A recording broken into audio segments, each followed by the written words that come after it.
বিসমিল্লাহির রহমানির রহিম। আসসালামু আলাইকুম রহমতুল্লাহি ওয়া বারাকাতুহু। আসলে আমি এমন একটা ভিডিও বানাতে যাচ্ছি, এই যে ভিডিওটা দেখেন, এই যে এই ভিডিওটা বানাচ্ছি আমি যতবারই দেখি আপনার এই রাস্তা আপনার যদি নষ্ট হয়, রাস্তা নষ্ট হইলে রিপেয়ারিং করতে হইলে আমার প্রশ্ন হচ্ছে ড্রেন লাইন কেন কাটা হবে?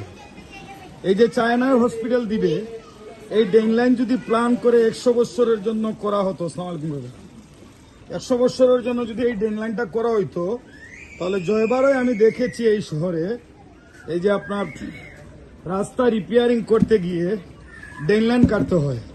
তাহলে এই যে টাকাটা নষ্ট হচ্ছে, এই টাকাটা তো আমাদের বাংলাদেশের টাকা, তাই না? তো এটা কেন হবে?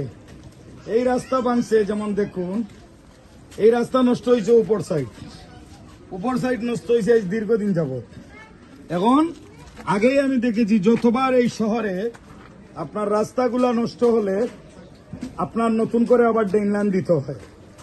তো আমি আসলে আমাদের যারা ঊর্ধ্বতম কর্মকর্তা আছেন এই দায়িত্বে, আমি তাদের দৃষ্টি আকর্ষণ করব যাতে আমরা একটা ড্রেন লাইন স্থায়ীভাবে করতে পারি, যাতে রাস্তা নষ্ট হইলে রাস্তাটা ঠিক করে দেব, ড্রেন লাইন কাটতে যাতে না হয়। কারণ এইটা আমাদের দেশের সম্পদ নষ্ট হল, আমাদের দেশের টাকা নষ্ট হল। সবাই ভালো থাকবেন, সুস্থ থাকবেন। আসসালামু আল্লাহ হাফিজ।